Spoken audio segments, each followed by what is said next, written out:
हमारे शिप पर टूट चुके एक बटरफ्लाई वाल्व को कैसे ठीक करेंगे, स्टेप बाय स्टेप जानने से पहले आपको बटरफ्लाई वाल्व के मैकेनिकल वर्किंग प्रिंसिपल का साइंस समझना होगा, जो कि बेहद ज़रूरी है।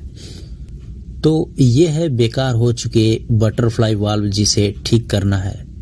आप देख सकते हैं कि व्हील के नीचे का फ्लैंज टूट चुका है और व्हील घुमाकर फुली ओपन किया गया, तब इनपुट शाफ्ट रोटेट होकर मैक्सिमम नीचे चला गया, जिससे बॉटम फ्लैंज टूट गया। अब ये वाल्व नॉन फंक्शनल हो चुका है, यानी ओपन पोजीशन में है तो ओपन पोजीशन में ही रहेगा, बंद नहीं हो पाएगा। इसे ही ठीक करना है ताकि क्लोज ओपन और ओपन क्लोज हो सके। तो सबसे पहले इसके कंस्ट्रक्शन और वर्किंग फिजिक्स को समझना जरूरी है। वैसे इस वीडियो के ठीक पहले इसी चैनल के फीटर पंप मैन वर्क्स के प्लेलिस्ट में बटरफ्लाई वाल्व के सभी कंपोनेंट प्रॉपर आइडेंटिफिकेशन और उसके फंक्शन का डिटेलिंग वीडियो अपलोडेड हो चुका है, जिसे आपको देखना काफ़ी बेनिफिशियल होगा। तो ये है व्हील जो कि इनपुट शाफ्ट से जुड़ा हुआ है। उसके बाद ये फ्लैंज जो कि नट बोल्ट से गियर के कवर फ्लैंज से जुड़ा होता है। इस फ्लैंज के नीचे इनपुट शाफ्ट पर लगा ये वाशर, उसके बाद ये बियरिंग, उसके नीचे 1.5 इंच तक इनपुट शाफ्ट का कम से कम इतना मोटा डायमीटर कि ये बियरिंग इस डायमीटर के नीचे न जा सके, और अधिक से अधिक इतना मोटा कि इस वाले बियरिंग के अंदर समा सके। इस बियरिंग का ऊपरी सिरा इस तरफ फैले हुए होने के कारण इस होल के ऊपरी सिरे से टच हो जाएगा, जिससे ये बियरिंग इस होल में इससे नीचे न जा सके। उसके बाद ये इनपुट शाफ्ट यहाँ anti clockwise threaded warm screw में बदल जाता है। ये थ्रेडेड वार्म स्क्रू इस थ्रेडेड ड्राइव गियर से होकर नीचे गया है, और ये ड्राइव गियर इस टीथ गियर यानी सेकेंडरी ड्राइव गियर में फंसा हुआ है। इस टीथ गियर में आउटपुट शाफ्ट फिट है।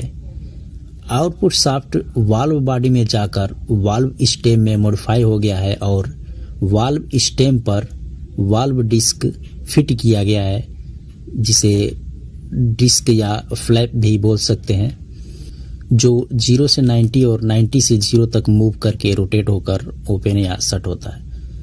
तो चलिए वाल्व को अब पहले बंद करने का मैकेनिकल प्रोसेस समझते हैं। व्हील को क्लॉकवाइज घुमाएंगे तो वार्म स्क्रू के रोटेशनल मूवमेंट से ड्राइव गियर परपेंडिकुलर मोशन में कन्वर्ट होकर नीचे की ओर मूव करेगा, यानी व्हील से दूर जाएगा। यहाँ एक बात ध्यान देने वाली है कि नॉर्मली बोल्ट का थ्रेड क्लॉकवाइज होता है, इसलिए बोल्ट को क्लॉकवाइज घुमाने पर नट परपेंडिकुलर मूव करते हुए बोल्ट हेड की तरफ यानी ऊपर की तरफ आता है। लेकिन यहाँ पर वार्म स्क्रू का थ्रेड एंटी क्लॉकवाइज है, इसलिए व्हील को क्लॉकवाइज घुमाने पर ड्राइव गियर परपेंडिकुलर नीचे की ओर यानी व्हील से दूर मूव कर रहा है। अब ड्राइव गियर परपेंडिकुलर नीचे जाने से वार्म गियर पर अटैच्ड आउटपुट शाफ्ट रोटेट होकर वाल्व डिस्क को 0 डिग्री पर यानी शट यानी बंद पोजीशन में करेगा। तो अब बात आती है कि यह करेगा किस तरह। तो व्हील को क्लॉकवाइज घुमाने पर थ्रेडेड वार्म स्क्रू में फंसा थ्रेडेड ड्राइव गियर जितने बधे हुए फोर्स के साथ स्टैंड बाई मोड में है, उतने ही फोर्स के साथ व्हील द्वारा डाले गए घुमावदार फोर्स का प्रतिकार करेगा, ताकि वह स्टैंड बाई मोड में बना रहे। अगर व्हील उससे जुड़ा शाफ्ट कहीं किसी पॉइंट से बंधा हुआ नहीं है, यानी कोई लिमिट स्टॉप बोल्ट या वाशर कुछ नहीं है, यानी व्हील शाफ्ट बिल्कुल फ्री है, तो उस ड्राइव गियर द्वारा डाले गए प्रतिकर्षण फोर्स को व्हील कहीं किसी पॉइंट पर एब्जॉर्ब नहीं कर पाएगा, जिसके वजह से ड्राइव गियर अपने जगह पर स्टैंड बाई रहेगा और व्हील शाफ्ट रोटेट होते हुए परपेंडिकुलर यानी घूमते हुए ऊपर की ओर मूव करेगा। मतलब इनपुट शाफ्ट राइज करके ऊपर आ जाएगा और वाल्व बंद नहीं होगा। लेकिन यहाँ पर ये सब मिलकर एब्जॉर्ब पॉइंट बनाते हैं। व्हील को क्लॉकवाइज घुमाने पर ड्राइव गियर अपने प्रतिकर्षण बल द्वारा जब व्हील शाफ्ट को परपेंडिकुलर ऊपर की ओर राइज करेगा, तब व्हील शाफ्ट का ये वाला डायमीटर ड्राइव गियर के प्रतिकर्षण बल को इस बियरिंग पर ट्रांसफर करेगा।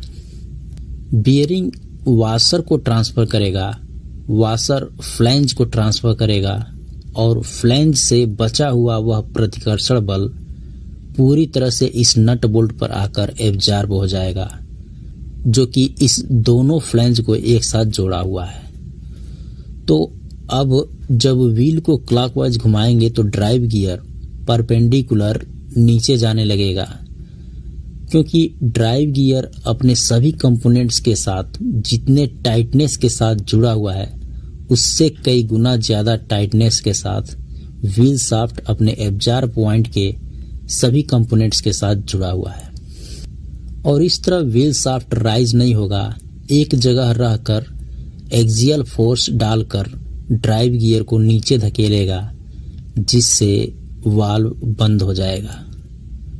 ऐसे ही वाल्व खोलने के लिए जब व्हील को एंटी क्लॉकवाइज घुमाया जाता है तो एब्जॉर्ब पॉइंट के ये कंपोनेंट व्हील शाफ्ट को नीचे चले जाने से रोकते हैं, जिससे व्हील शाफ्ट एक जगह रहकर रोटेट होकर ड्राइव गियर को ऊपर मूव कराकर वाल्व को खोल देते हैं।